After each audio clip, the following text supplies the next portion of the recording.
Hi everyone, I hope you're okay. It's Dave here. I hope you had a nice weekend. I turned 40. Don't know how that's happened, but there we go. I thought it'd be a good time to do a video today to reflect on the enormity of the situation that we've faced in the last couple of years. On the fact that, at least in my opinion, we are living in revolutionary times. We are at the point of transcendence between two different epochs, almost. Well, not almost. We are right now living in the most crucial year in the history of recent Western human civilization, and the varying different feelings that go with that. Part anxiety, uncertainty, part optimism and pessimism.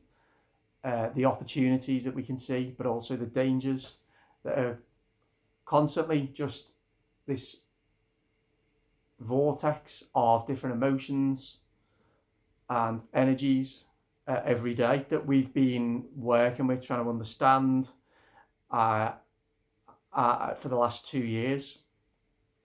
So I thought it'd be a good time to just reflect, because if you're feeling uncomfortable, I think, as I feel uncomfortable a lot of the time at the moment, because, I'm aware of what the intended objectives are of the dark, sinister, evil forces that have spread their dark, sinister, evil tentacles across society in the last, well, let's say last few decades, but certainly made themselves known in the last 2 years. I'm aware of that. I'm aware that the mass suffering that's taken place within society, the personal loss that I've suffered, the loss of my dad as a result of this evil. What else makes things uncomfortable? The fact that we can see, and still others can't, possibly that the battles that are being won by our side maybe aren't being acknowledged by those who've been fast asleep or unwilling to engage with their world and what's happening, and just the ongoing dangers. The fact that we know that there are battles ahead, that the war is not yet won, far from it. That's what makes me feel uncomfortable. Now, being uncomfortable isn't necessarily a bad thing in life. Means you're out your comfort zone. And I think that all of us who've done something towards this, what I call truth and freedom movement, have made ourselves uncomfortable, very uncomfortable, by taking on responsibility to stop this tyranny in its tracks. It's been done more successfully in some countries than others, but we are now seeing, as many said, the dominoes start to fall. And I want to talk about Canada as well. I'll come back to Canada in a minute. So it's time, it's really important that we, and I say this to myself more than anybody else, we do reflect on the absolute enormity of the last 2 years, the monumental changes to many people's lives, the suffering and destruction that has been wrought, the very overt spectacle playing out right in front of us of good versus evil, the fear and paranoia and suspicion, manipulation and deception and distraction that we see, and distortion that we see sown by the mainstream media,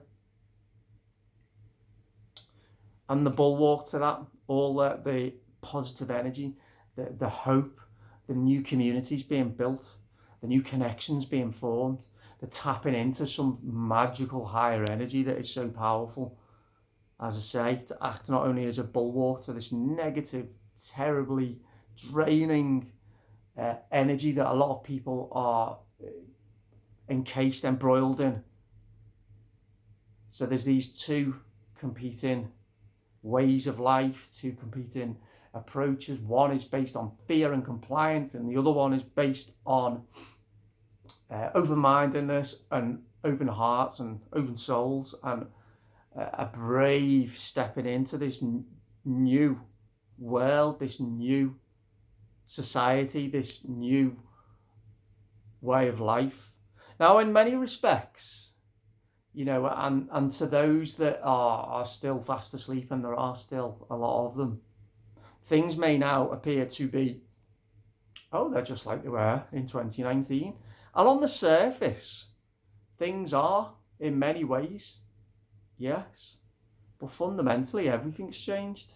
We've revealed who we are as a people. We've revealed who we are as a society. Individuals have revealed who they are as an individual. We now know what society's values are, and we know what the values are of those around us. We've seen the strengths and the weaknesses. We've seen the cowardice and we've seen the bravery. We've all seen it in our own lives. Everything's changed. We now also, many of us have realised that we've got to the point where technology, our relationship with technology, has not been properly examined. We don't know what effect. We've never taken a step back and asked, are we still in control of technology, or is it controlling us? Our relationship to information. How is mass information affecting us? How is the weaponization of information affected us? Everything's changed. There have been some profound moral questions put to us in the Western world, put to the citizens of the Western world in the last 2 years. And some have answered that question and some haven't. And we do now have a situation in these revolutionary times, and I do not use those words lightly. I've done videos before talking about how we've been exposed to this revolution was hoisted upon us. It wasn't driven by the people. It was a political, and continues to be a political, economic, a social, a health, and an AI revolution has taken place in the last few years, culminating in the last couple of years. And it's taken us all by surprise. So I say that what we're witnessing now and what's taking place in Canada, which is acting as the focal point for these transcendent times, is a counter-revolution. It is a counter to a revolution that has been imposed upon the Western world, and a revolution that has sought to destroy the middle class, destroy small business, eliminate cash, and wreak death and destruction in society. So what's happening is a counter to that, and it is a peaceful counter-revolution. And when I talk about questions of morality, again, we look at what's going on in Canada, and the word morality, people's moral choices. The Freedom Truckers Convoy protests and the associated supporters, it's a lens for the whole situation in the world at the moment, a focal point. Because you can see in Ottawa at the moment, as well as other Canadian cities, but let's talk about Ottawa, you can see the whole issue of morality and choice and truth versus lies and good versus evil playing out. You can see people making their choices. You can see what those choices are. Some people in Canada, and I'm talking specifically about the police in Canada, are siding with, let's make no bones about it, let's be clear, with the most dangerous and destructive and sinister tyranny and evil this world has ever seen.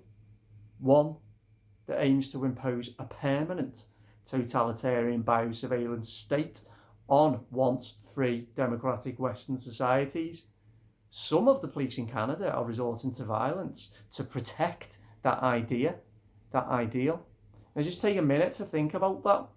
And unfortunately, as history teaches, when it really comes down to it in very many countries, when the government apparatus is asked the ultimate question, are you siding with the people or with the government? They usually do choose the government, nearly always choose the wrong side, and that's through weaponization of fear, possibly as well through probably a situation whereby the right type of people are put in positions within the police force, within the military for when times like this do occur,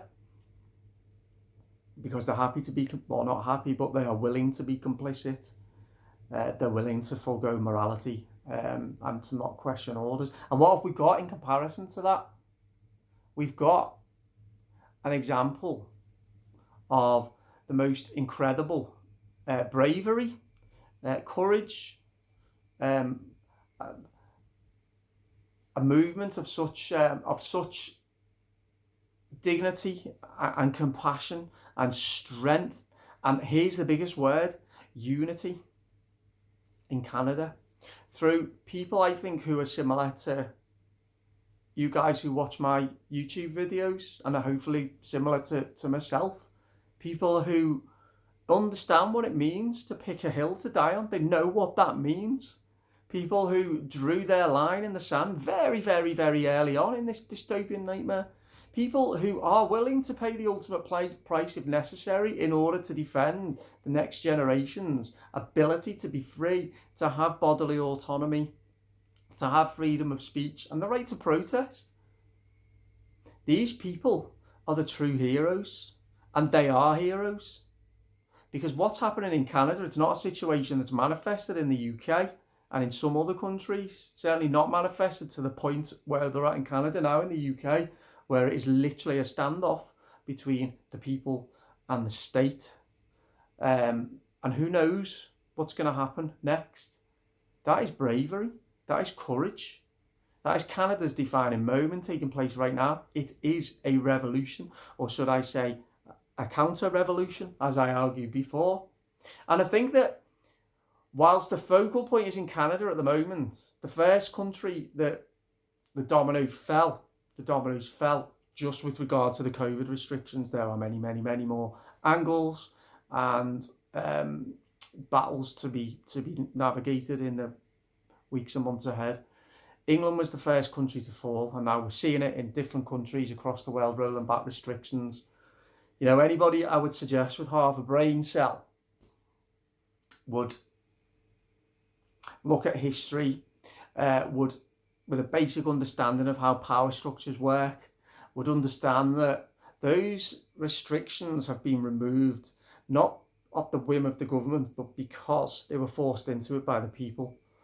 And the resistance movement in this country, in England, has been so fierce and so strong over such a long period of time that it's forced the government's hand on this one particular issue. That is why restrictions have been removed and rolled back, not through people's dumb, idiotic compliance to ridiculous rules and mandates. No, people who held the line, people who had the line in the sand drawn, people who know what it is to mean to pick a hill to die on. Individuals with carefully cultivated values who, when asked that question of morality and when asked that question of intellect, were able to provide the answers. And it does make you feel uncomfortable. And that's why we need to sometimes just take a step back and realise that the reason why we're feeling uncomfortable, the reason why we're feeling anxious, the reason why we're feeling uncertain, as well as feeling this amazing energy and seeing the glimpse of this better world with tighter knit communities that looks after the children and the old people, that wants to engage in debate and free speech, that wants proper real opportunity, that can glimpse that real possibility of a new world, that is there, that these two competing ideas of what life can be like in the Western world, a Western world that is currently figuring out why it's got itself into such a mess, why it doesn't understand itself, why it is so confused and lacking in direction. These are uncomfortable times for us because there are some people who are at the spearhead of that movement. So to understand why we may feel uncomfortable, why we may feel anxious, why we may feel drained some days, that's why, because we are living in times of such intense turmoil, tumult, and change. You're not going to feel comfortable. You're not going to. So it's a time of a real test of nerve, a real test of mettle, test of character, but also a time of great opportunity as well. The biggest opportunity of all, to expose the lies that have been fed to society. That's being done. And to pursue truth. That's the biggest thing. And from that, justice and accountability comes. Justice for all the people who've been harmed, who've fallen by the wayside, who've died as a result of certain things that have been done in the last 2 years on the say-so of certain organisations, and we all know who they are. Truth, accountability and justice, there will be the three key concepts first before anything else. And everything else stems from that, you know, community, family, patriotism, and all these other concepts that are, in my opinion, the defining characteristics of a healthy society. Yes, patriotism, 100%. Look at all the Canadian maple leaf flags in the protests in Ottawa at the moment. That's because unity is building in that country. Unity, something that the West has lacked for so long. Family, small business, neighbours, friends, community, connection, nature. That's what I want Western societies to be based on. I don't want them to be based on technocracy, intimidation, coercion, bureaucracy, mandates. No, I don't. So, if we're feeling uncomfortable, let's just remember it's because there are people at the spearhead of this movement right across the world, and it is uncomfortable. And we are living in times where we're being asked to make sure that the path that's forged ahead, one that is replete with obstacles and dangers everywhere, that we navigate. We can navigate the path to prosperity and abundance and peace at the same time as being vigilant for the threats that are still all around us, and at the same time still trying to wake people up. So there we go. Do let me know what you think of today's video. I'd love to get your thoughts on what I've said, what you agree with, what you not agree with. Give me a thumbs up, and don't forget to subscribe if you've not already subscribed. I think I'll leave it at that. I'll say once again, send in positive vibes to all of the amazing, freedom lovers. I'll call them freedom lovers, not freedom fighters in Canada. And let's hope that, good defeats evil. Okay, speak to you all soon. Bye bye.